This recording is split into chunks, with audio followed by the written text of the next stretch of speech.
noite, graça e paz, tudo bem com vocês? Boa noite, boa noite, boa noite, boa noite, o pessoal que está chegando, o pessoal que está agregando, o pessoal que está nos assistindo. Deus abençoe muito a tua vida, Deus abençoe muito a tua casa, Deus abençoe muito a tua família.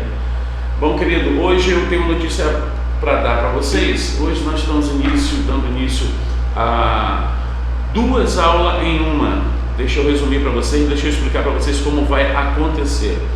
Bom, nós estamos no final do ano já, estamos entrando numa semana aí de festas, então estamos entrando numa semana aí, uma semana do Natal, de final de ano. Então as famílias querem estar mais próximas, até mesmo porque devido a esse ano, o ano inteiro, devido à pandemia, nós estivemos aí distantes, estivemos em um confinamento, não é isso? E mais do que nunca as pessoas querem aproveitar bastante esse tempo e esse final de semana. E como nós já estamos no final do ano, e se nós formos levarmos à risca todas as matérias aqui dadas, a aula da maneira com que ela estava sendo dada, a dinâmica, nós iríamos atravessar o Natal, atravessar o final de ano, né?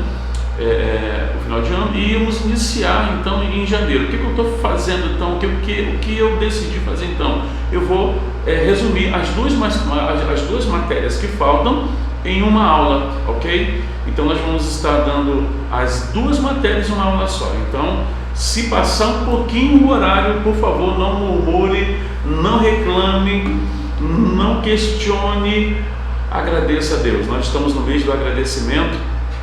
Estamos num mês assim muito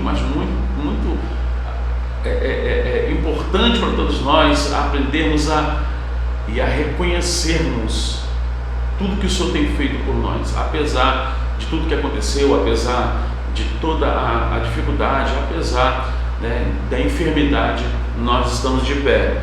Por isso nós vamos dar sempre o quê? Glória a Deus. Amém? Bom, você que for chegando aí, vai deixando seu ok, porque apesar dessa aula estar sendo gravada, eu vou estar acompanhando e vou estar também dando baixo nas pessoas que forem dando o seu ok. Eu cheguei, boa noite, a paz do Senhor, shalom, graça e paz, do jeito que você quiser, do jeito que você melhor achar. Tá bom, gente? Antes de qualquer coisa, vamos orar, vamos agradecer a Deus por mais um dia, vamos agradecer ao Senhor por mais esse dia que Ele nos deu. Vamos agradecer ao Senhor porque nós estamos iniciando, né, o final do ano. Nós estamos chegando lá, querido.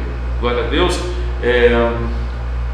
Mediante a notícia que eu fiquei sabendo ontem, né, a cartilha ou a caderneta de vacinação já foi assinada pelo nosso presidente, e muito em breve aí nós vamos estabilizar, para a glória de Deus, os nossos afazeres, né? Vamos voltar aí à normalidade aos pouquinhos, é claro, não de qualquer jeito, de qualquer maneira, mas tendo sempre um cuidado de nos preservarmos ainda, porque afinal de contas vai começar uma campanha de vacinação em massa, mas vocês sabem que existem prioridades, então nós vamos continuar aí, obviamente, ano que vem, mas não como o início de tudo, né? Porque foi algo assim bem surreal. Foi algo que nos prejudicou em muito. E nós estamos trabalhando já entrando em contato com a Neuza. Aliás, a Neuza entrou em contato conosco já, visando já uma melhora para o ano que vem aí, não no início, mas no andar do ano, né? Na proporção que o ano for avançando, nós vamos estar também nos alinhando também. Então, alguns eventos nós já estamos retomando aos pouquinhos, já estamos alinhando alguns eventos. A Neuza, e nós vamos continuar com o ministério, né? Ou seja, o ministério, o Congresso de Libertação, e vamos também fazer alguns contatos também nosso, o Giovanici também, já vamos entrar em contato com eles também. Imersão total, como tem gente me procurando, me acessando para saber a data da imersão total, quando ela volta. Então nós vamos alinhar tudo isso daí para a glória de Deus. Ano que vem é um ano que vai ser para a gente aí uma retomada com cuidado, uma retomada com todas as precauções, tudo aquilo que nós precisamos fazer para nós darmos continuidade ao trabalho da família Cairóis, que nós estamos parados um ano, né, querido? Então nós vamos retomar aos pouquinhos. Então fiquem atentos aos anúncios que vão vir aí adiante, tanto o congresso, né, de libertação, o evento de libertação, como também o Jeová Nissi, como também a imersão, como também aos pouquinhos a gente vai retomando um pouco as nossas rotinas da igreja. Tá bom, querido? Glória a Deus. Então vamos orar aqui. Eu quero orar com você aqui rapidinho, aqui como nós fazemos sempre. Você que está nos acessando, seja muito bem-vindo ao canal da comunidade Cairóis. Essa é a aula que dos líderes da comunidade Cairóis, mas você é muito bem-vindo, você é muito bem chegado aqui também no nosso canal. Deus abençoe a tua vida, querido. Deus abençoe vocês, amém? Vamos orar? Vamos tirar um período de oração. Deixa eu só dar uma olhadinha para ver se está tudo ok. Bom, está tudo ok, aparentemente está tudo ok aqui. Depois vocês fazem um feedback, tá bom, comigo? Como que foi o áudio, se o áudio está bom, se o áudio estava ruim, se o vídeo estava correspondendo, enfim, amém? Vamos pontuar, fazer esse feedback que a gente sempre faz aí em toda a aula. Glória a Deus. Vamos orar. Dá para você fechar os teus olhos só um minutinho? Dá para você parar só um minutinho para nós conversarmos com Deus? Então feche os teus olhos. Vamos estar orando nesse momento agora. Eu quero pedir aqui oração por uma pessoa que entrou ontem no Face da igreja, quando nós estávamos transmitindo, a irmã Solange Viana. Ela pediu oração pelo seu esposo e também as famílias que estão aí também passando por esse processo difícil aí de enfermidade. Eu quero dizer para você, querido, aguenta só mais um pouquinho que a resposta já está vindo, ok? Eu declaro cura na tua casa. Você que está aí sendo assolado por esse espírito de enfermidade, que a cura venha sobre a tua casa, que você receba hoje a cura, que você receba hoje o bem-estar, sabe, a guarda, a proteção de Deus na tua vida, amém? Fechemos os nossos olhos, oremos todos nós juntos. Paizinho, nessa noite, Senhor, nós rendemos graças a Ti, agradecemos a Ti, Senhor, por tudo que o Senhor tem feito, por tudo que o Senhor tem dado a nós. Estamos no mês do agradecimento e por mais que muitos digam, Senhor, que nós não temos motivo para estarmos agradecendo, Senhor, como nós temos motivo para Te agradecer, Senhor. Só aqueles que não Te reconhecem não sabem e não compreendem, Senhor Deus, o quanto o Senhor tem sido bondoso conosco, o quanto o Senhor tem sido misericordioso conosco, o quanto o Senhor tem nos guardado, o quanto o Senhor tem, Senhor Deus, nos assistido de perto. Eu Te adoro, Senhor, eu Te louvo juntamente com os filhos, juntamente com aqueles que creem em Teu nome e creem que o Senhor, Pai, está no controle de todas as coisas. Obrigado por mais esse dia, obrigado por essa noite que está se iniciando. Eu quero, meu Deus, render graças a Ti e Te agradecer em nome de Jesus Cristo. Visita, Pai, aqueles que estão enfermos, aqueles que estão passando por um processo de enfermidade. Quero orar, meu Deus, em prol dessas pessoas e pedir a Tua intervenção em nome de Jesus Cristo. Amém e amém. Você pode colocar aí amém, você pode escrever aí amém. Glória a Deus. Um pouquinho d'água, porque vai ser um pouquinho, né? O clima está um pouco seco e a gente vai então molhando a garganta e vamos dando assim prosseguimento. Glória a Deus, vamos lá. Apostila, página de número 10. Nós estamos entrando agora no assunto de paternidade. Nós estamos resumindo as 5 matérias, já passamos por 3 e resumimos agora as 2 últimas em uma só aula, como eu já disse no início desta aula, ok? Paternidade. Paternidade diz respeito a um pai querendo se relacionar, que tem um filho para se relacionar e se relacionando com o filho. Paternidade, é uma palavra que está muito na berlinda, que está muito na moda, né? Infelizmente, muitas pessoas falam de paternidade, mas na verdade não conhecem o propósito de paternidade, né? Enfim, nós vamos estar abordando esse assunto agora, essa matéria que nós demos de 5 matérias atrás. Nós estudamos também paternidade, então nós vamos dar uma pincelada aqui em paternidade. Lá na página 10, você já pode acompanhar aí a página 10, a paternidade de Deus. Logo no primeiro ponto, a paternidade de Deus é um conceito que vem do latim paternitas e diz respeito à condição de ser pai. Isso significa que o homem que tenha tido um filho acede à paternidade. Obviamente, né, o que é paternidade, né, nós resumimos aqui de uma maneira muito simples, né, vem do original paternitas e diz respeito à condição de ser pai. Ok? Então a paternidade, ela tem, né, como nós estamos, nós já sabemos disso, ela existe alguns tipos de paternidade: paternidade biológica, paternidade espiritual, paternidade celestial. Os três tipos de paternidade são o que nós estamos sempre abordando, estamos fazendo parte sempre da nossa vida. Então nós resumimos aqui de uma maneira muito simples, ok?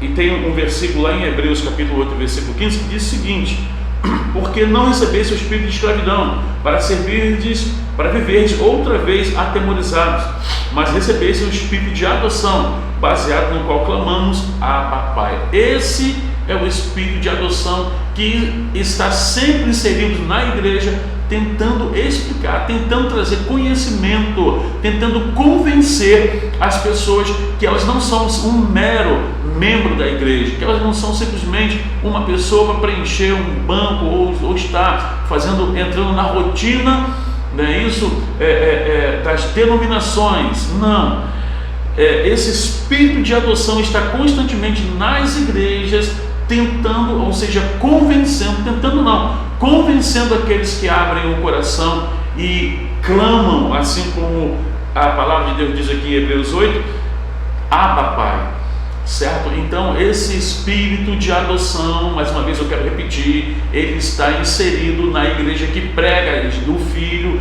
que prega o pai, mas também precisa entender o princípio de paternidade. Uma pessoa que entende paternidade, ela não se preocupa em ambiente, em qual lugar que ela vai se assentar. Um filho verdadeiro e genuíno, ele não se preocupa em sentar em um altar, não se preocupa em sentar no banco lateral, não se preocupa em sentar em cima, não se preocupa em sentar embaixo, desde que ele esteja dentro da casa do pai, porque ele sabe que ele é um herdeiro, e sendo herdeiro ele é dono de tudo aquilo ali, não precisa de brigar por nada disso que já pertence a ele. Então, em Hebreus 8,15 vai dizer aqui, né, que nós clamamos, esse Espírito clama nas igrejas, esse Espírito clama dentro de nós, esse Espírito clama nos locais em que Jesus é pregado, nas denominações. Qual é o clamor dele? Abba Pai. Qual é o desejo de Deus? É que você reconheça Ele como Deus, mas também recebe Ele como Pai. Amém? Eu reconheço Deus soberano, eterno, justo, que é Criador dos céus e da terra, do universo, tudo que nele há. Mas eu também reconheço um Deus que é um Pai, quer se relacionar com todos nós e quer se relacionar de uma maneira ampla, íntima, se aproximando de nós. E por isso ele diz: dai-me, filho meu, o teu coração. Interessante que ele não diz: dai-me membros de igrejas, ou dai-me pessoas, dai-me homens, dai-me mulheres, o teu coração. Não, ele diz: dai-me filho teu, filho meu, o teu coração. Então você veja que há um clamor nesses dias nas igrejas, há um clamor, e esse clamor não é outro senão Abba Pai. É para que as pessoas realmente elas se identifiquem como filho, é para que as pessoas desses dias realmente se identifiquem como filhos, não somente membro, mas filhos. Nós somos filhos e temos uma identidade, e quando eu entendo quem eu sou, eu também compreendo quem o diabo não é. Então nós precisamos constantemente, querido, estarmos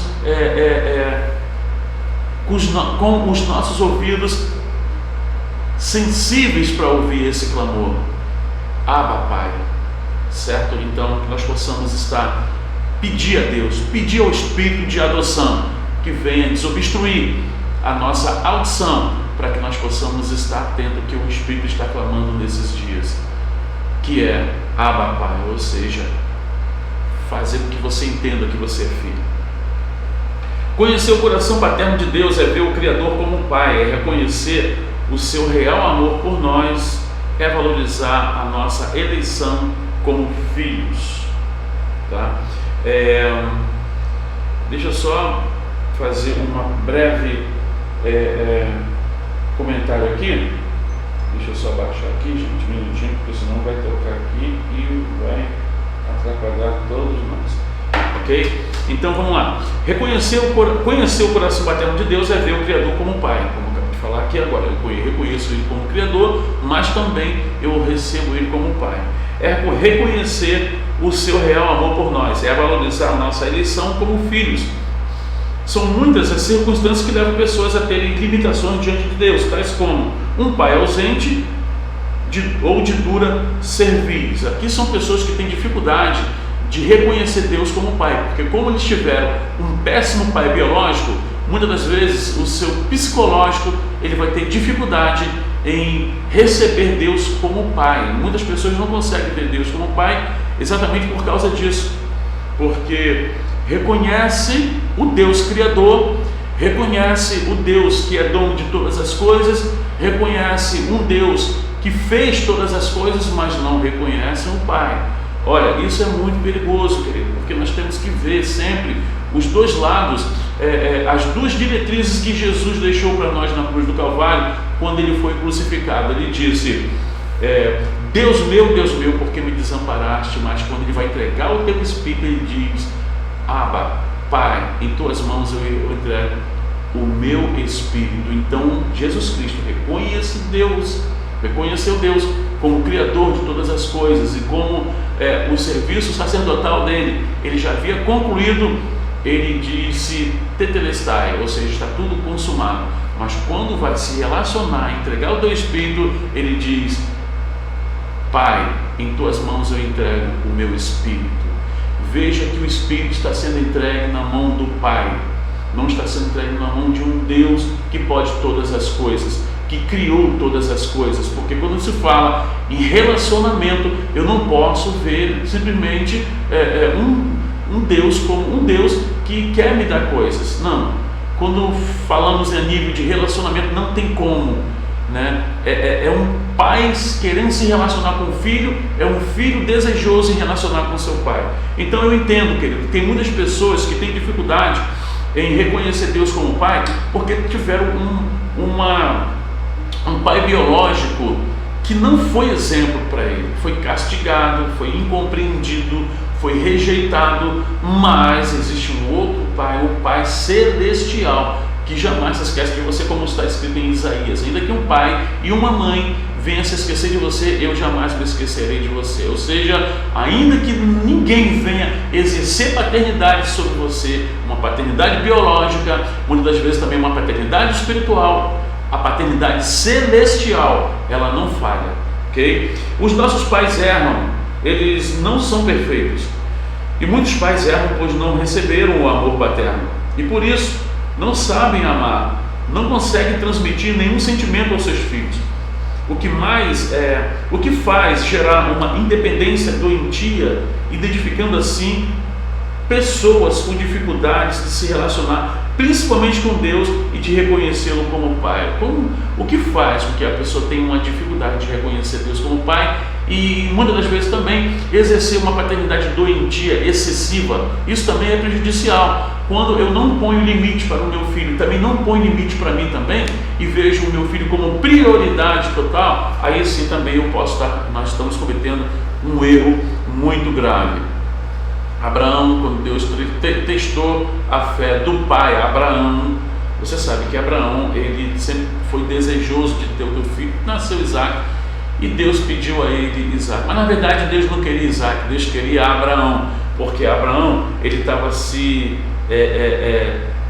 desvinculando, ele estava priorizando outras coisas. Então Deus decidiu chamar Abraão e perguntar a ele: eu quero saber quem é a tua prioridade, Abraão, é Isaac ou sou eu? Então quando ele leva Abraão para sacrificar Isaac, ele não queria Isaac, ele era o próprio Abraão, e queria que ele respondesse a ele, e que todo o reino espiritual também visse, obviamente, quem era prioridade na vida de Abraão. Então Deus fez essa prova com Abraão, e Abraão deu a resposta: o Senhor é prioridade, não ele. Então o Senhor poupou as prioridades, bilateral, as prioridades que nós temos na vida abaixo de Deus. Quando você prioriza Deus, Deus prioriza, né, as necessidades que fazem parte do seu cotidiano também, e te dá, e te abençoa. Como ele diz, busca em primeiro lugar o reino de Deus e a sua justiça, e todas as demais coisas vos serão acrescentadas. Nós entendemos e aprendemos que o reino de Deus é Cristo. Jesus Cristo estabeleceu o reino aqui, nessa terra aqui. Amém, querido? Somos adotados por Deus, somos herdeiros amados do nosso Pai Celestial. Outrora Jesus era unigênito. João 3,16 diz o seguinte: porque Deus amou o mundo de tal maneira que deu o seu Filho unigênito, para que todo que dele crê não pereça, mas tenha vida eterna. Tá? Então você veja que a palavra unigênito foi antes da crucificação. Após a ressurreição, ele passa a ser o primogênito de uma grande família. Vai e avisa para os meus irmãos que eu subo para o meu Pai e o vosso Pai. Essa foi a palavra que Jesus deu para Maria Madalena quando ela está no sepulcro, e Jesus aparece e dá essas orientações, essas diretrizes a Maria. Então Jesus deixou de ser o unigênito e passou a ser o primogênito após a ressurreição, o filho, né, o primeiro de uma grande família, ok? Porquanto em Romanos, mas hoje ele é o nosso primogênito, ok? O nosso primeiro. Romanos 8:29 diz o seguinte: porquanto aqueles que antecipadamente conheceu, também os predestinou para serem semelhantes à imagem do seu Filho, a fim de que ele seja o primogênito entre muitos irmãos. Pois o Pai Celestial nos amou e escolheu nos abençoar. Nós somos filhos junto com Cristo. Então agora a paternidade foi restabelecida. Jesus Cristo, ele nos reconectou de novo, ele nos ligou de novo ao Pai, coisa que Adão tinha tirado do homem de nós. Jesus foi e nos conectou de novo com o Pai. Agora nós temos acesso direto ao Pai. Ok, querido? Bom, servos ou filhos? Ora, o servo não fica para sempre em casa, o filho fica para sempre. Está lá em João 8:35.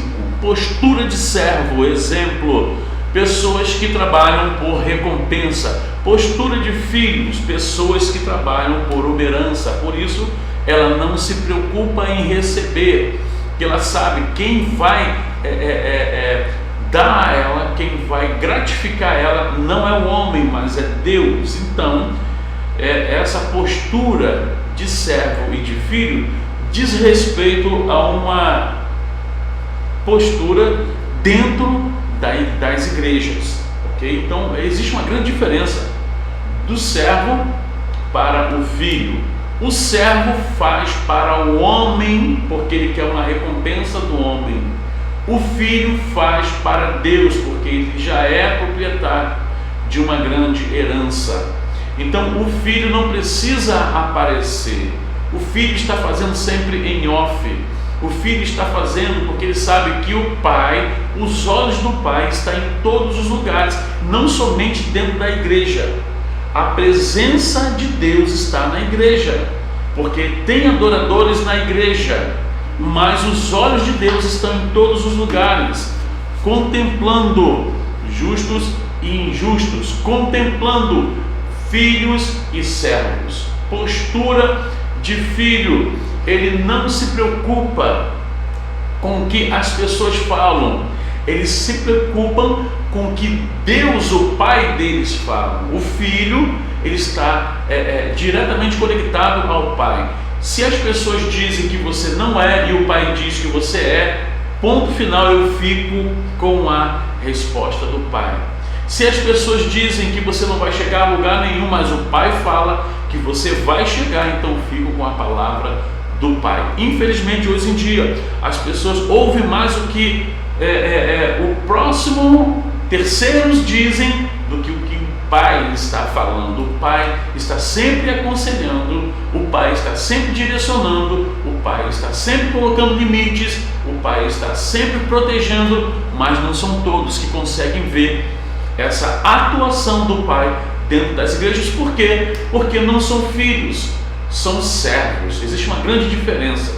O servo passa por cima de uma vassoura caída e diz o seguinte: tem pessoas para fazer isso daqui. A igreja colocou cada um responsável, então isso não é a minha responsabilidade. Então o servo passa, pula por cima da vassoura, pula por cima de um cesto cheio de lixo e não se preocupa. Por quê? Porque ele está preocupado que alguém vai vir fazer no lugar dele, que foi designado para aquilo ali. Mas o filho não. O filho, quando entra na casa de Deus, vê uma vassoura caída, o filho põe no lugar, porque ele zela pela casa do Pai.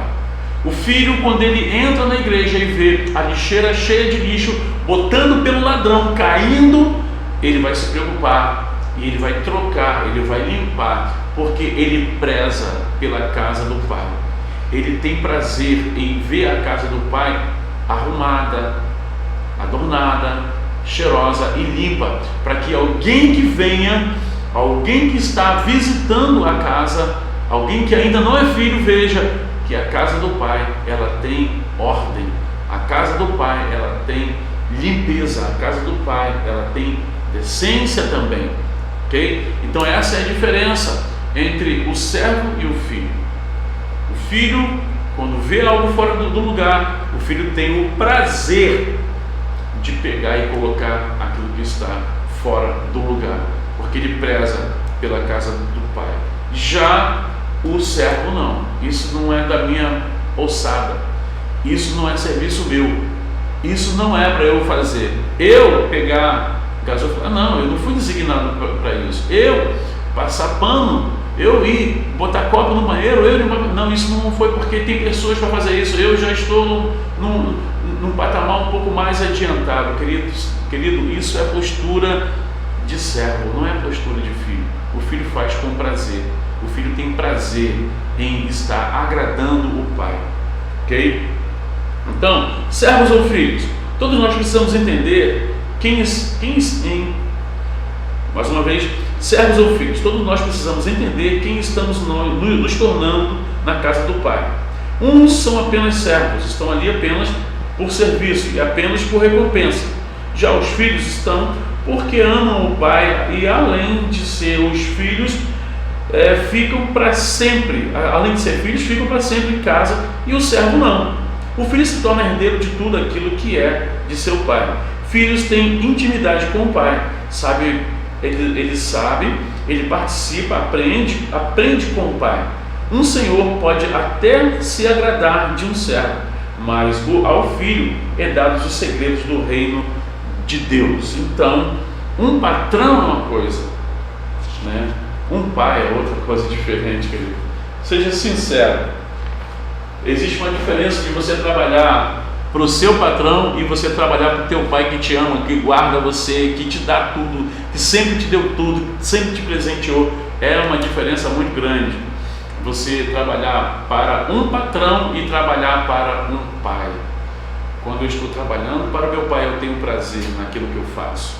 Quando eu estou trabalhando para o pai, para o meu pai, eu tenho prazer em tudo que eu faço, porque eu sou herdeiro de tudo aquilo, eu sou dono daquilo tudo ali.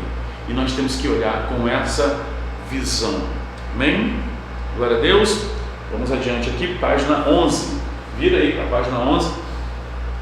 Nós vamos falar sobre os dois estágios dos filhos de Deus, técnions e ruios. Nós vamos entender essa palavra aqui, técnion e ruios. Ruios é um filho maduro, técnions é um filho imaturo. Oh meu Deus, quanta imaturidade dos nossos dias, quanta falta de maturidade, e por não alcançar esse nível de maturidade, eu não posso ser herdeiro. Nós vamos ver isso aqui nesse texto que nós vamos ler já aqui. Todos que são guiados pelo Espírito de Deus, esses são filhos de Deus. Mas os que são guiados pelo Espírito de Deus, Muitas pessoas estão sendo guiadas por espírito que não são de Deus, e por isso, muitas das vezes, não estão com a sua vida totalmente desarraigada, estão trazendo escândalos, estão fazendo coisas horrorosas, estão no mundo, estão nas drogas, estão vivenciando uma vida de pecado. Mas nós que somos filhos de Deus, nós somos guiados pelo Espírito de Deus. E aonde é que o Espírito de Deus te conduz, querido? Para onde é que você acha que o Espírito de Deus te conduz? O Espírito de Deus nos conduz para o altar, para a casa de Deus, para a adoração, para estarmos sendo ministrados pela palavra. O Espírito de Deus não conduz ninguém para a mesa de bar, o Espírito de Deus não conduz ninguém para as baladas, o Espírito de Deus não conduz ninguém para estágios superlotados, que é um barril de pólvora, com brigas, violência. Não, o Espírito de Deus não conduz você a esses lugares. O Espírito de Deus te conduz para onde? Para a adoração, para estar sendo ministrado pela palavra, para nós irmos para o nosso quarto de oração, nosso lugar secreto. É para lá que o Espírito te conduz, certo? Então vamos ver aqui. Portanto, todos aqueles que vivem no Espírito são filhos maduros, tá? Portanto, todos aqueles que vivem no Espírito são esses filhos maduros, guiados por Deus, pelo fato de ter a palavra do Senhor e invocar seu nome. Essas pessoas se tornam sensíveis ao ser guiado pelo Espírito. São os filhos maduros, ruios de Deus. Em Gálatas 4:1, vemos um dos maiores exemplos de filhos técnicos e filhos que são herdeiros, mas não usufruem a herança, não porque não têm direito, e sim porque não têm uma mentalidade madura e responsabilidade para lidar com as coisas do Pai. Esse texto usa a expressão menor de idade, que indica filho imaturo. A chave aqui é entender que o filho imaturo é Senhor, nasceu para governar, mas não governa. Não, ele não, porque não tem autoridade, e sim porque não tem identidade. Vamos repetir aqui mais uma vez. Esse texto usa a expressão menor de idade, que indica filho imaturo. A chave aqui é entender que o filho imaturo é Senhor. Ele nasceu para governar, mas não governa. Não porque não tem autoridade, e sim porque não tem identidade. O que quer dizer isso aqui? Muitas pessoas têm autoridade, mas não têm identidade. Deixa eu te perguntar uma coisa aqui. Você comprou um carro, então você tem autoridade para você dirigir, porque você é dono daquele carro. Mas se você não tiver uma carteira de motorista, você tem autoridade, mas você não tem habilitação. Então você não está habilitado a dirigir aquele carro. Por mais que você seja dono, por mais que você seja proprietário, você só pode dirigir ele quando você tiver habilitação, quando você tiver maturidade, quando você compreender que o carro é uma arma, e se você não souber manipular essa arma, você pode pôr a vida das pessoas em risco, a sua vida em risco e da tua família também em risco. Então é uma irresponsabilidade, é uma imaturidade dirigir sem habilitação. Então é um exemplo que eu quero dar aqui. Você comprou o carro é teu, você tem a autoridade, porque o carro é teu, você faz com o carro o que você quiser. Se você quiser arranhar o carro, se você quiser vender o carro, se você quiser dar o carro, você tem autoridade para você fazer isso. Mas você não tem habilitação para você dirigir aquele carro, porque para as autoridades você é imaturo, você é inexperiente, você não sabe como conduzir aquele carro. É basicamente isso que nós estamos querendo esclarecer aqui. Muitas pessoas têm autoridade porque eles até mesmo são herdeiros, sabe? E são filhos, mas por falta de identidade, ele não pode exercer por imaturidade. E o pai não vai dar nada a ninguém aqui que não esteja nesse princípio, que não esteja nesse patamar de maturidade. Pastor, você pode me dar um exemplo de maturidade? O que é maturidade? Maturidade é quando as pessoas falam para você, ou te criticam, ou te perseguem, ou falam mal de você, e você ora por essa pessoa. Isso é um nível totalmente alto de maturidade. Quando as pessoas te julgam, quando as pessoas falam mal de você, quando as pessoas te caluniam, quando as pessoas te perseguem, e você vai orar por essa pessoa, e você ama essa pessoa incondicionalmente. Esse é o ápice da maturidade espiritual. Maturidade espiritual, você não briga por posição. Você está ali porque você sabe que o Pai é dono de todas as coisas e Ele que rege todas as coisas. Então, dentre muitos exemplos que nós podemos dar aqui, eu quero deixar esse do automóvel que você compra e da habilitação que você tem que ter para você dirigir esse carro. Vamos ao texto. Agora, orfandade espiritual e bastardia espiritual. Características de orfandade. Orfandade pode produzir falta de referencial. Orfandade pode produzir falta de proteção. Orfandade pode produzir a falta de provisão. Tá? E isso por quê? Porque uma pessoa órfã, ela não tem um referencial de pai. Pessoa órfã é pessoa que não tem pai, obviamente, falando assim. Então muitas pessoas estão na igreja pedindo coisas a um Deus, mas não querem se relacionar com o Pai. E para eu me relacionar com o Pai, eu tenho que me relacionar com o corpo. Para eu ter relacionamento com cabeça, querido, nunca se esqueça disso. Eu não me canso de falar isso. Ceia não é você comer pão, não é você beber suco de uva, é você se relacionar com o teu irmão, é ter um nível de relacionamento que eu não tenho problema nenhum com o meu irmão. Por isso Jesus Cristo disse: isto é meu corpo que é dado por vós. O que é o corpo hoje, no século 21, na igreja? Somos nós, a igreja, o meu próximo, o meu irmão, a igreja como um corpo funcional, como um corpo. Então, a pessoa que é um órfão, ele tem dificuldade. A pessoa órfã tem uma dificuldade, uma falta de referencial. Ela não teve um referencial de pai, ela não teve proteção e ela não teve provisão. Porque o pai faz isso. O pai impõe limites, o pai protege, o pai traz provisão para o filho. Característica de bastardia. Bastardia pode produzir doenças emocionais. Bastardia pode produzir autossuficiência. Bastardia pode produzir autoafirmação. Eu sou, então tudo gira em torno dele. A bastardia é uma pessoa que olha para o seu ventre como sendo o meu eu, o meu ego. Eu sou o meu Senhor. Ninguém manda. Então existe aí um princípio de anarquia. Você sabe o que significa anarquia? Adjetivo de negação. Anarquia, governo, ou seja, sem governo, não governado. E Jesus disse: eu vou estabelecer o meu reino na terra. Nós estamos debaixo de um governo. Você já nasce debaixo de autoridades. Você vive debaixo de autoridades. Você presta conta a autoridades. E você vai prestar conta. Nós vamos prestar conta quando nós estivermos diante, quando a nossa vida se acabar. Nós nascemos debaixo de autoridade e morremos debaixo de autoridade. Amém, querido? Então as características de bastardia são essas aqui. A pessoa prepotente traz doenças emocionais relacionadas à alma, ok?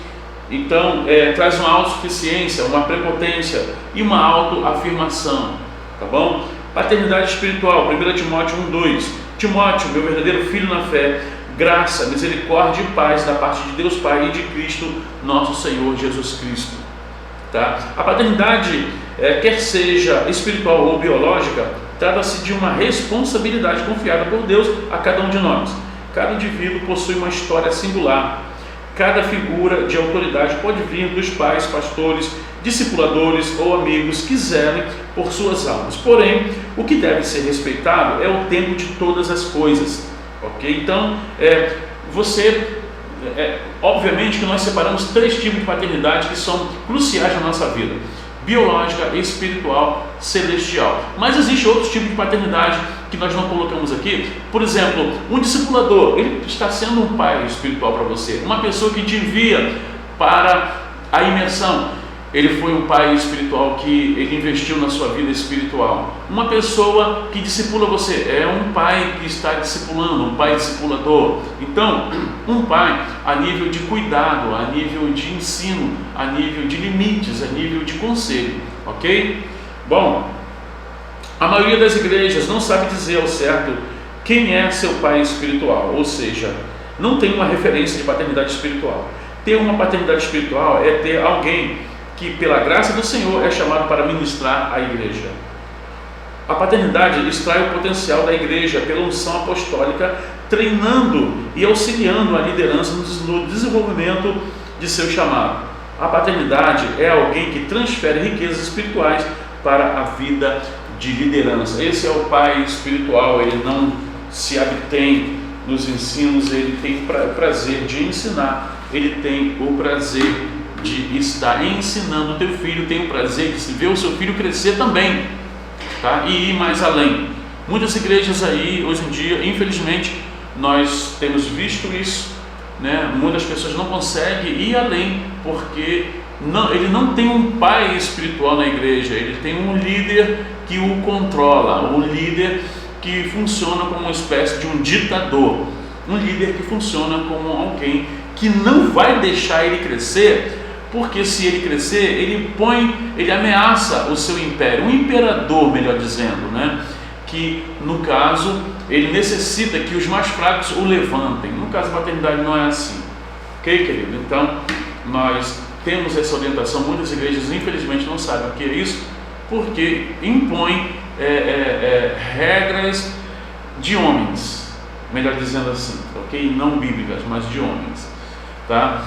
Bom, na página 13, na página 12 diz o seguinte: não chame ninguém de pai. Como nós temos tido problemas referente a isso, de pessoas que não entendem, que não compreendem, e acaba criticando e acaba deturbando esse direcionamento de paternidade. Eles deturpam porque eles não entendem, não compreendem, certo? Quando a Bíblia diz aqui, olha, Mateus 23:9, Jesus disse: a ninguém sobre a terra chameis vosso pai, porque só um é o vosso pai, aquele que estás no céu. Está falando de uma paternidade celestial. Não existe outro pai que seja um pai que mereça adoração, veneração, né? Respeito, né? Adoração, veneração e uma entrega total. Esse é o único pai. Ou seja, está dizendo aqui que não existe outro pai celestial, somente ele é pai, tá? Se fôssemos levar ao pé da letra, assim, sem entender o contexto de Mateus 23:9, nem nossos pais naturais poderiam ser chamados de pai. Do que então Jesus está falando? Isso aqui para esclarecer. As palavras de Jesus são um alerta e uma exortação aos fariseus da época, que tendiam a colocar as palavras de seus rabinos no mesmo nível de autoridade das Escrituras e que tinham a cultura da devoção. Eles não chamavam de pai pelo discipulado, e sim em sinal de adoração. Você conhece isso? O Papa, por exemplo, ele é tido como uma pessoa que merece adoração, veneração. Então, só para você, só a nível de esclarecimento. Os fariseus se referiam aos rabinos, passado, tal, né? Jesus, nessa citação, ao invés de estar proibindo qualquer um de chamar alguém de pai, está tratando de um assunto bem diferente. Ele está falando a respeito da hipocrisia dos fariseus e dos doutores da lei, que punham Deus de lado e se colocavam-se em seu lugar. Se fosse levar o pé da letra, esse mesmo texto diz também: a ninguém chameis de mestre também. Isso significa que também não existe mais mestre. Se fosse levar o pé da letra aqui, nós também iríamos dizer que, assim como não existe também a ninguém chameis de pai, mas também diz: a ninguém também chameis de mestre. Infelizmente, as pessoas querendo deturpar, elas põem somente essa questão. A Bíblia diz: não chama ninguém de pai. Mas por que eles não falam também? Mas também diz lá no contexto também, seguindo, a ninguém chameis também de mestre, porque está esclarecido aqui, ele está falando para os fariseus. E quando ele diz a respeito de pai aqui, está falando a respeito de um pai celestial. Não existe outro pai celestial. Existe o seu pai biológico, que só é um pai biológico. Existe seu pai espiritual, que exerce autoridade espiritual sobre a sua vida. Existe o pai também espiritual, que ensina você, que discipula você, que está sempre nos orando por nós. Então existe, você pode até mesmo ter diversos pais espirituais, alguns pais espirituais, né?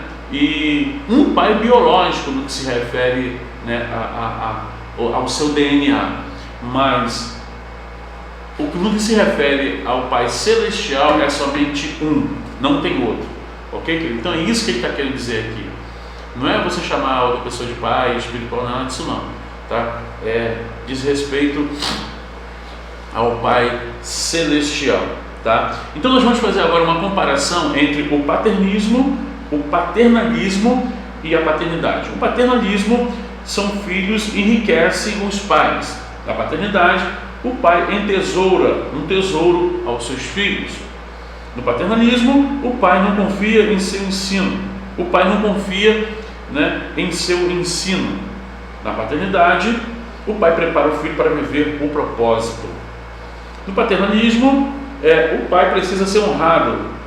Na paternidade, o pai desaparece para que os filhos sejam notáveis. No paternalismo, o pai procura garantir segurança para si mesmo. Na paternidade, o pai perde para o filho ganhar. Isso aqui é forte, hein? O pai perde para o filho ganhar. Só quem é pai espiritual entende essa palavra aqui, né? No paternalismo, o forte forte competição entre pai e filho. Na paternidade, o pai ensina tudo aos seus filhos e não há segredos.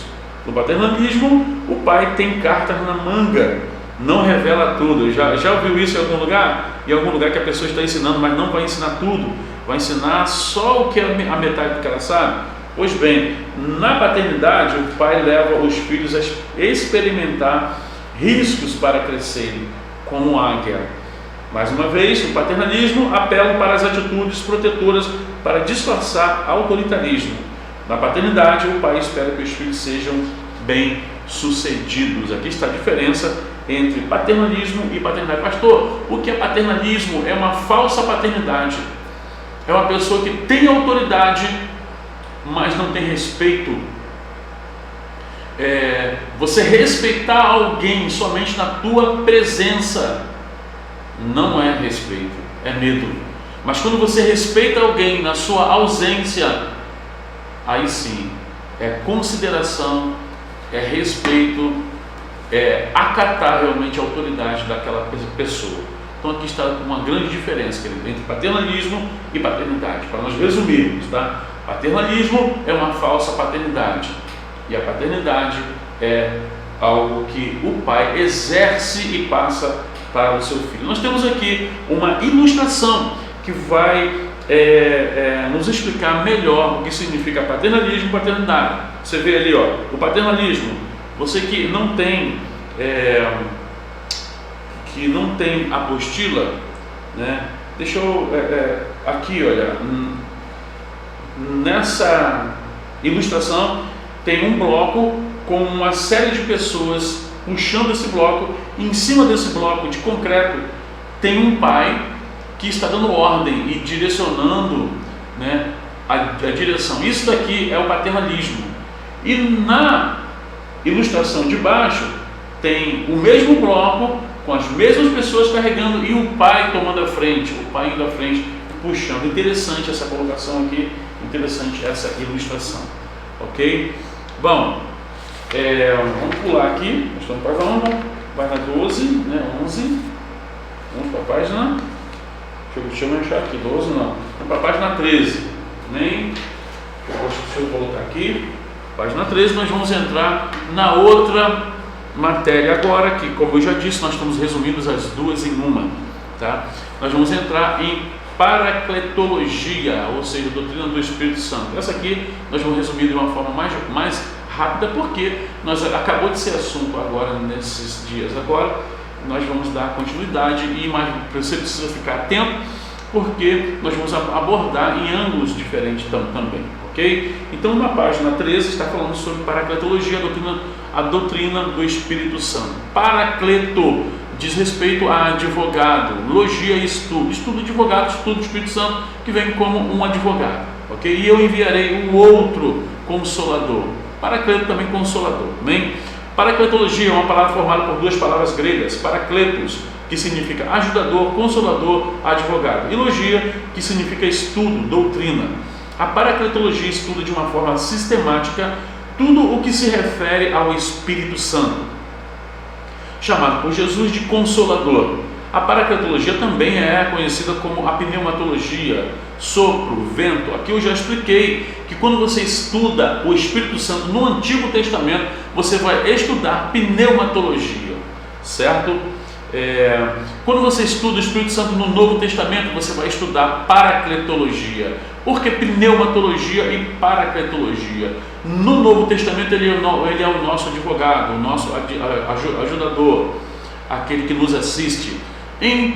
No Antigo Testamento ele é o sopro, ele é o fôlego de vida. Por isso a palavra de Deus diz: e tendo formado Deus o homem, soprou o seu pneuma, no original pneuma, ar, fôlego, ok? Nas suas narinas, e o homem passou a ser vivente. Sendo que no Antigo Testamento o Espírito Santo era derramado de uma maneira, digamos assim, limitada, se é que nós podemos dizer assim, certo? De uma maneira não total, abrangente, como nós temos hoje no Novo Testamento, que agora o Espírito Santo não está mais está em nós, tá bom? Então vamos lá. No Novo Testamento começa no dia de Pentecostes, quando suas atividades se concretizam de maneira direta e contínua através da igreja. João 14 está escrito o seguinte: e eu rogarei ao Pai, e ele vos dará outro advogado, a fim de que esteja para sempre conosco, o Espírito da verdade, que o mundo não pode receber, porque não vê nem conhece. Vós conheceis, porque ele vive convosco e estará, olha a diferença agora aqui, dentro de vós, dentro de nós. Agora não é mais o Espírito de Deus está sobre mim, agora o Espírito de Deus está em mim, dentro de mim, ok? Os nomes do Espírito Santo: Espírito de Deus, Espírito de Cristo, Espírito Santo, Espírito de vida, Espírito de adoção. Então esses aqui são os nomes do Espírito Santo, nós já tratamos, mas se você quiser, você guarda aí. A blasfêmia contra o Espírito Santo também é um assunto que nós decidimos abordar nessa recapitalização aqui das matérias, né? Recapitulando assim uma matéria. A blasfêmia contra o Espírito Santo: e se qualquer disser alguma coisa, alguma palavra contra o Filho do Homem, se-lhe-á perdoado, mas se alguém falar contra o Espírito Santo, não será perdoado, nem neste século e nem no século futuro. Ou seja, nem na época de Cristo e nem nos nossos dias o pecado contra o Espírito Santo é imperdoável. Por quê? Porque Ele é que intercede por nós, Ele é que vai nos justificar, Ele é que vai interceder por nós, Ele que vai ser o nosso representante. E se você pecar contra Ele, quem é que vai te representar? O Pai cria, o Filho resgata e o Espírito que convence, ok? Então por isso nós chamamos do pecado, contra o Espírito Santo, do pecado imperdoável. Mateus 12, 32. A blasfêmia é um insulto a Deus, ou rejeitar a Deus de forma consciente. Mas Jesus disse que até a blasfêmia poderia ser perdoada. Apenas a blasfêmia contra o Espírito Santo não será perdoada. A blasfêmia contra o Espírito Santo é falar contra o Espírito Santo. Falar contra significa se opor, rejeitando ativamente. Contra toda a evidência, os fariseus estavam rejeitando Jesus, mas Jesus disse que até isso poderia ser perdoado. O verdadeiro perigo é rejeitar o Espírito Santo. Esse é o verdadeiro perigo. Pastor, o senhor pode ser mais claro? O senhor pode me dar um exemplo? Perfeitamente. Deus fez coisa grande na tua vida. O Espírito Santo te convenceu do pecado, do juízo e da justiça.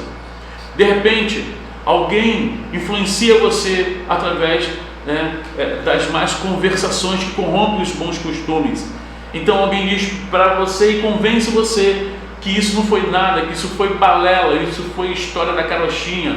E você então recebe essa palavra dizendo: realmente, isso que eu tive aqui não foi o Espírito Santo que me deu, isso que aconteceu comigo não foi o Espírito Santo. Então você está pecando um pecado imperdoável. Quanto que você já bebeu da fonte, quanto que você já experimentou comer na mesa do Pai, e agora simplesmente A pessoa que faz isso, ela cospe no prato que comeu, ela se esquece de tudo que o Espírito Santo fez. Isso é um insulto, isso é uma blasfêmia contra o Espírito Santo, pecar contra ele mesmo.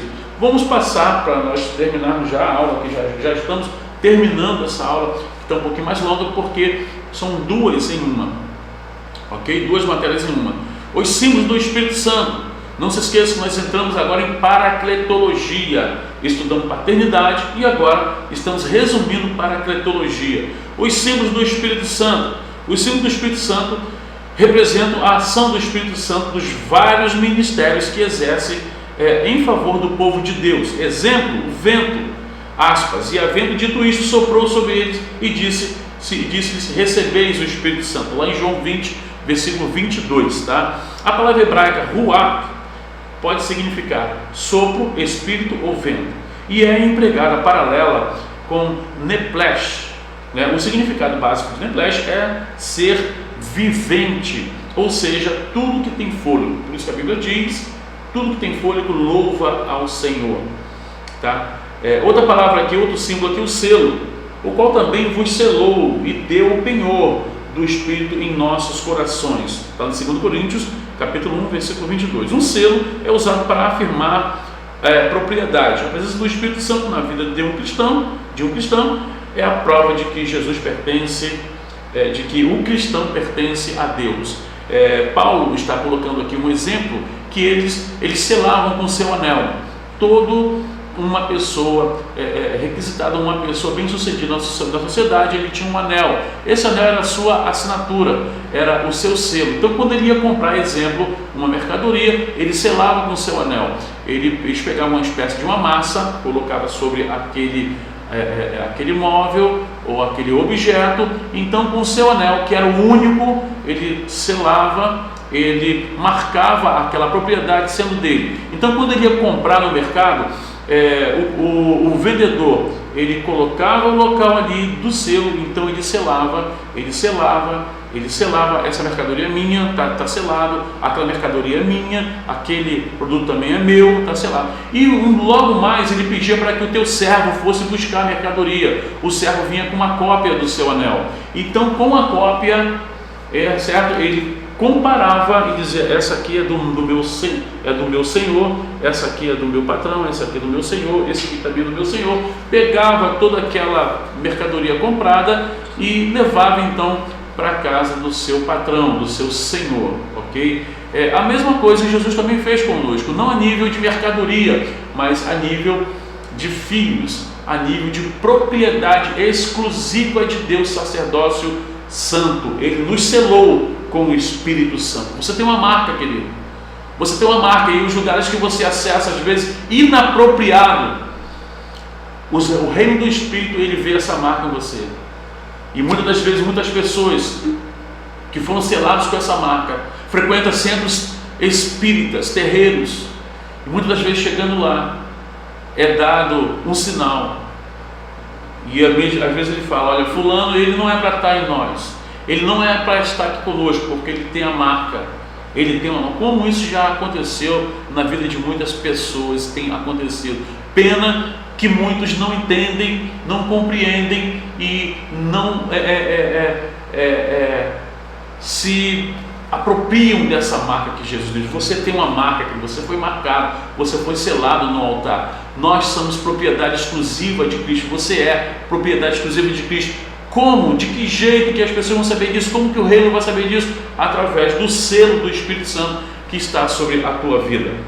Outra coisa aqui que nós vimos é o penhor, que é a nossa herança. O penhor é uma herança, certo? Nada mais é do que uma herança. Então o penhor também é um símbolo do Espírito Santo. Está lá em Efésios 1,14, que diz o seguinte, que é o penhor da nossa herança. O Espírito Santo como penhor é a garantia da nossa herança, como está registrada em 2 Coríntios 5,5. E outro símbolo aqui é a pomba. E viu o Espírito de Deus descendo como uma pomba e vindo sobre ele. Mateus 3,16 está escrito isso. Sobre Jesus veio em forma corpórea de uma pomba, que é um símbolo de pureza e da inocência de Cristo. Símbolo de inocência e pureza. Bom, esse símbolo só foi visto na Bíblia. Ele é descrito em Noé, né? em Gênesis, em Noé, quando Noé lança uma pomba, ela volta trazendo no seu bico, né, uma folha de oliveira, a redenção, não é isso? Então é um símbolo do Espírito Santo, aquele que queria nos redimir do pecado, nos convencer, certo? E também sobre Cristo, né? Sobre Jesus Cristo. Se você ouvir alguém dizer assim, eu estou vendo uma pomba sobre a tua cabeça, cuidado com isso, viu? Cuidado com esse negócio aí que tem uma coisa errada, que a pomba na Bíblia só veio sobre Cristo. Sobre nós vem em forma de fogo, porque o fogo queima o que? O pecado. O fogo queima o pecado. Nós temos pecado a ser queimado, então tem que vir mesmo em forma de fogo para nos purificar de todo pecado. O Espírito Santo vem para isso, mas em forma corpórea de pomba, só sobre Cristo, tá? Nós cantamos muito tempo, né, de uma forma equivocada. Tem uma pombinha branca voando nesse lugar, é o Espírito Santo procurando em quem pousar, né? Mas nós não temos base para isso, porque a pomba só veio sobre Cristo, tá? Na época. O fogo também, como símbolo do Espírito Santo, ele sim os batizará com o Espírito Santo e com fogo. O aspecto purificador do fogo é refletido claramente em Atos 2. O símbolo do Espírito Santo como fogo da nossa vida serve como purificação dos nossos pecados. Agora, é bem uma verdade, o fogo amolece e o fogo também endurece. Assim como ele endureceu o coração de Faraó, ele também pode amolecer o coração daquele que busca a Deus em espírito, em verdade e com sinceridade. Então, se a pessoa tem um coração duro, e se você tem um coração duro, o fogo do Espírito Santo amolece, porque ele diz: eu tirarei o coração de pedra e colocarei em vós o coração de carne, um coração maleável, manipulável pelo Espírito Santo, ok? Então não se esqueça disso. O fogo, como símbolo, ele amolece, como ele também endurece, enrijece. Assim como ele enrijeceu o coração de Faraó, ele também amolece o coração daqueles que o buscam em espírito e em verdade, louvam, adoram a ele. E agora, o próximo símbolo aqui do Espírito Santo, a água, rio e chuva. Aquele, porém, que beber da água que eu lhe der, nunca mais terá sede. Está lá em João 4, versículo 14. A renovação da água produz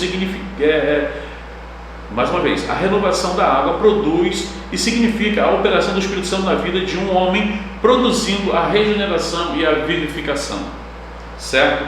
Então a água é vida.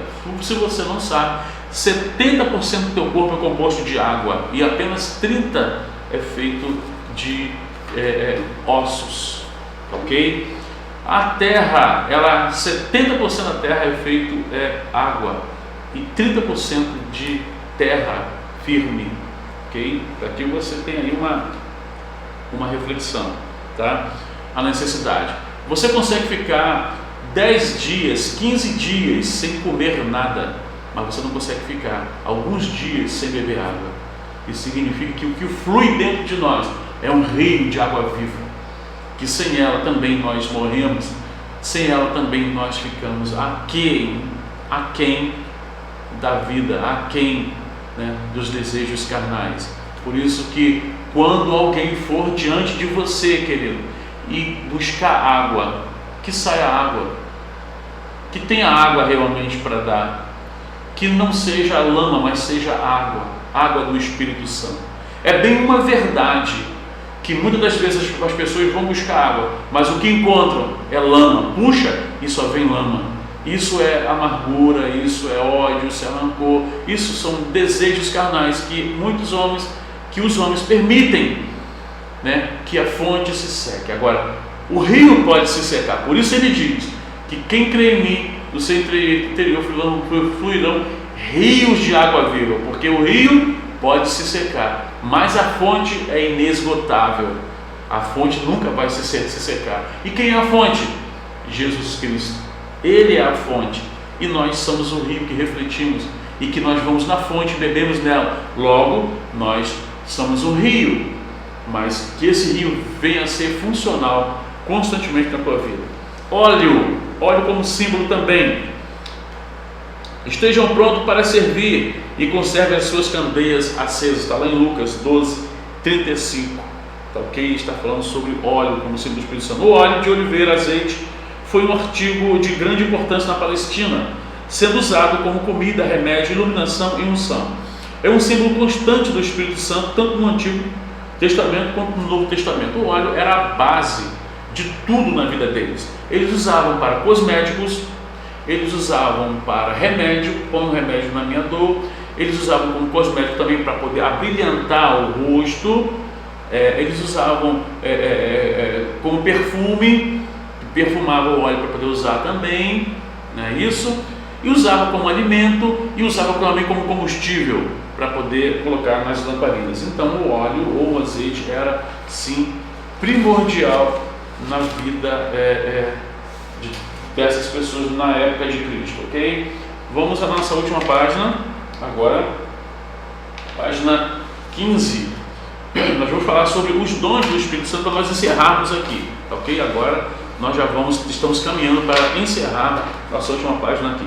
Dons do Espírito Santo, de um lado, definições do outro lado, palavra de sabedoria, discernimento de espírito, são dons de cura, operação de maravilhas, dons da fé, dom de profecia, dom de línguas, interpretação de línguas.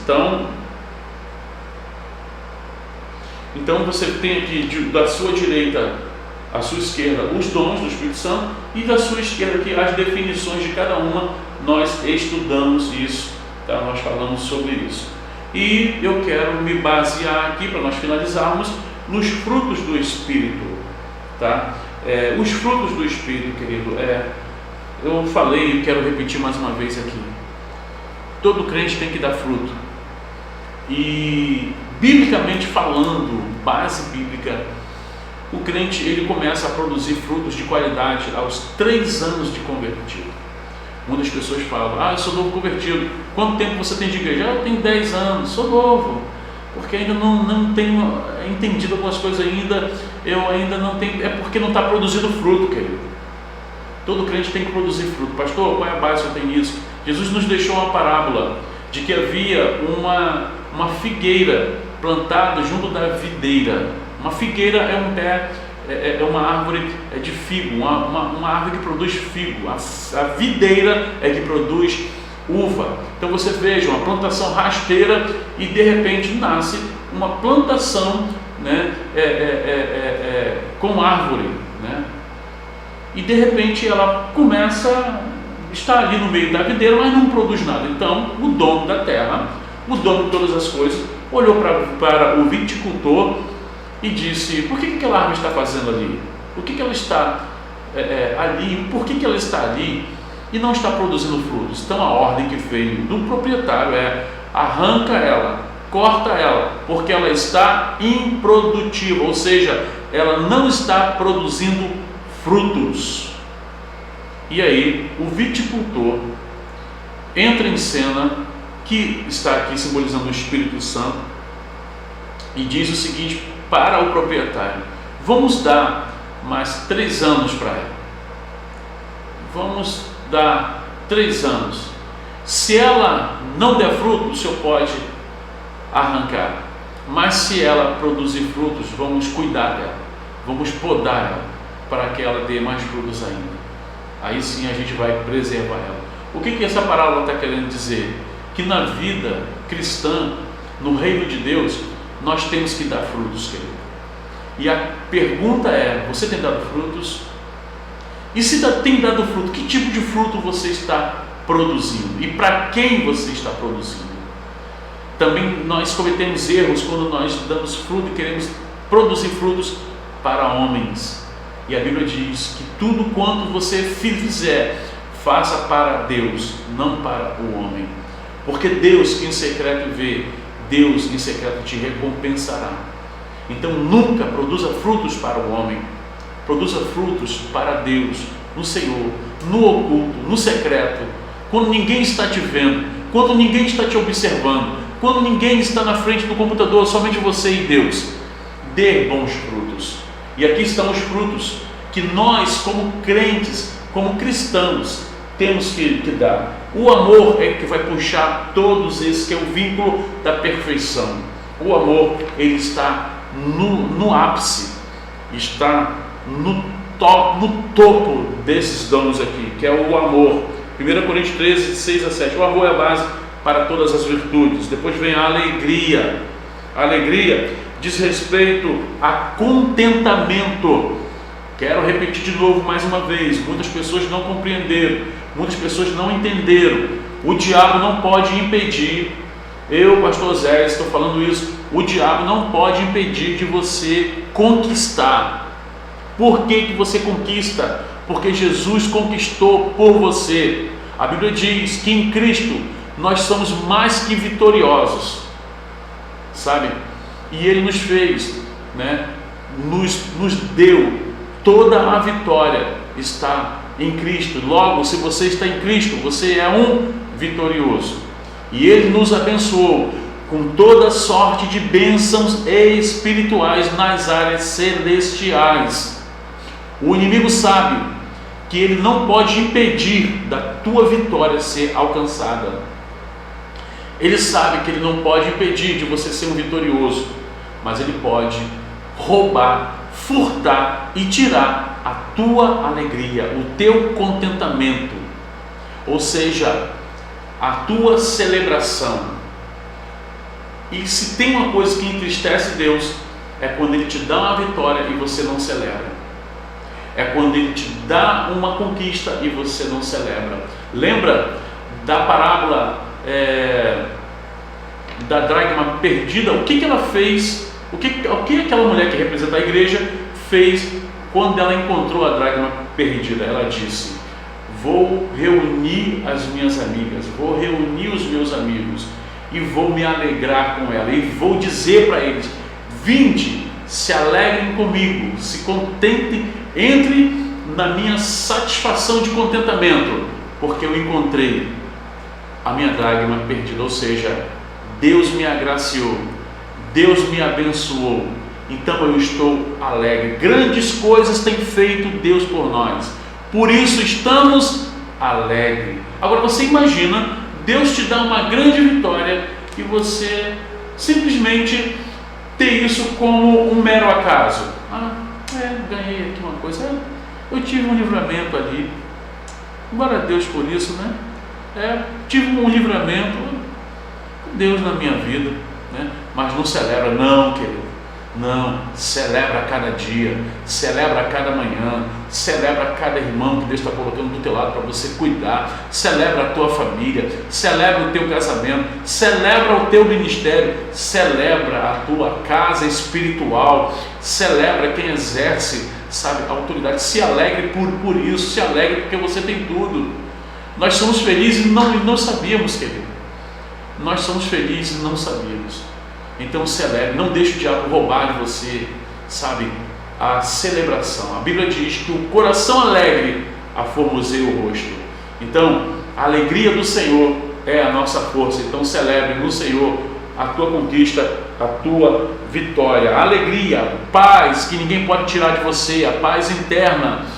A paz externa alguém até mesmo pode comprometer, mas a paz interna ninguém pode tirar de você.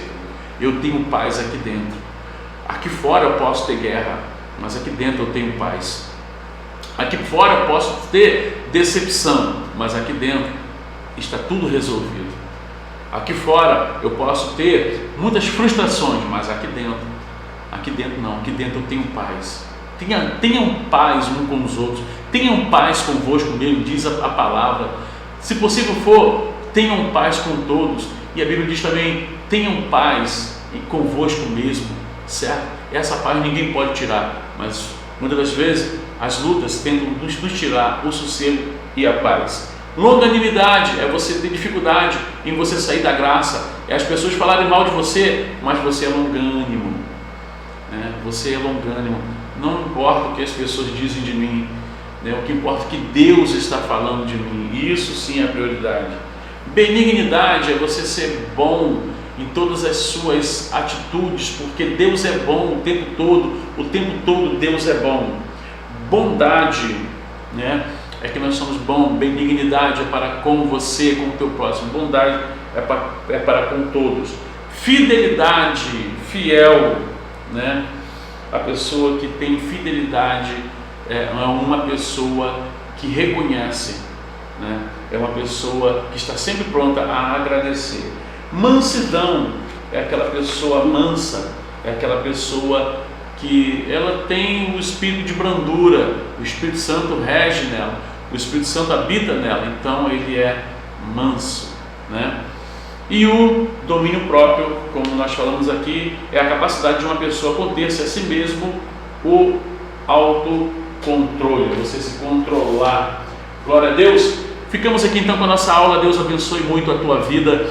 Não se esqueça de deixar aí o teu ok, a tua chegada, a paz do Senhor, graça e paz. Deus abençoe da forma que você quiser.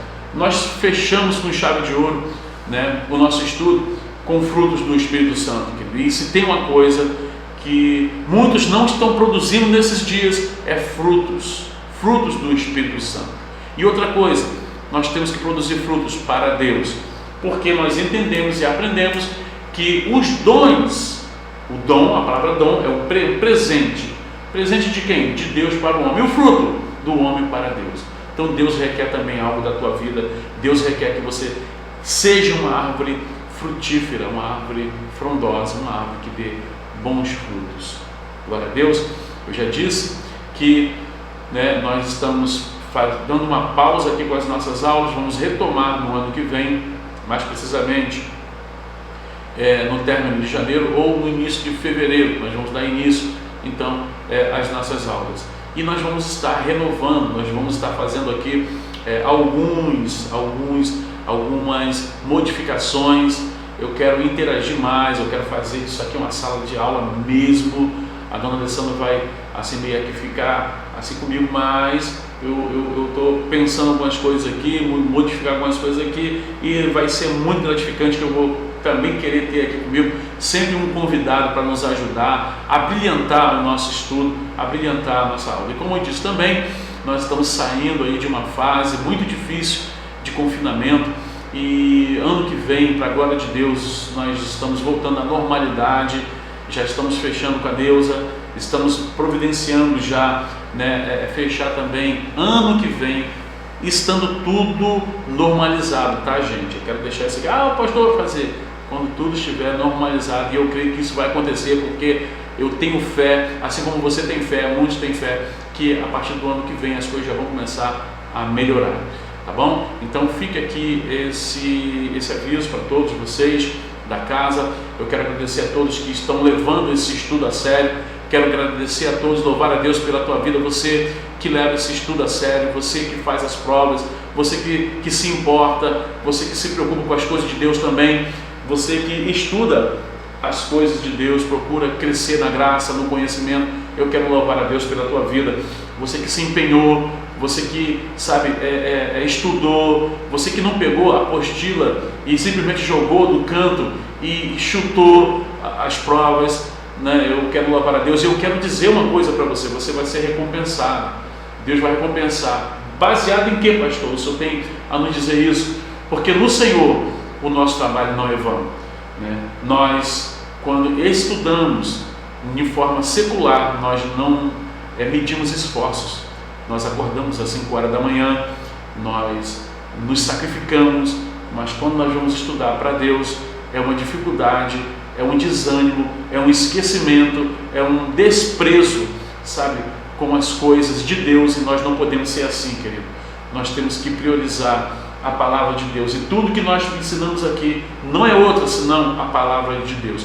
Se você não tem apetite por essa palavra aqui, é sinônimo que você não está bem espiritualmente, porque bom apetite pela palavra de Deus é sinônimo de saúde espiritual. E se você tem fome pela palavra de Deus, você tem uma saúde espiritual elevada. Então tenha fome pela palavra de Deus, esteja atento aos anúncios que vai ser feito.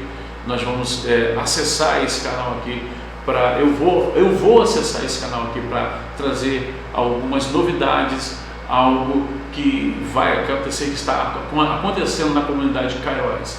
Deus levante a tua face, Deus te dê ânimo, que o Senhor possa restabelecer a tua fé, e que você esteja pautado, firmado na rocha que é Jesus Cristo. Fica aqui, né, o meu abraço, a minha saudação, né, abençoando todos os filhos que estão debaixo da minha cobertura espiritual, nesse ano 2021, nessa escola que nós estivemos aqui juntos.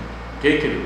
Deus abençoe você e a tua casa e a tua família, graça e paz. Deus abençoe. A prova vai ser liberada, a prova hoje vai ser liberada, né? E eu posso também liberar durante a semana, logo para vocês terminarem todas as provas que pendentes para a gente poder fechar essa grade.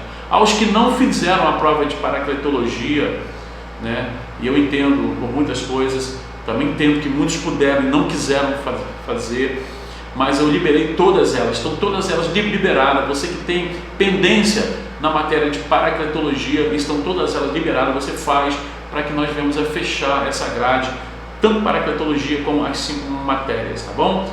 Deus abençoe mais uma vez. Graça e paz.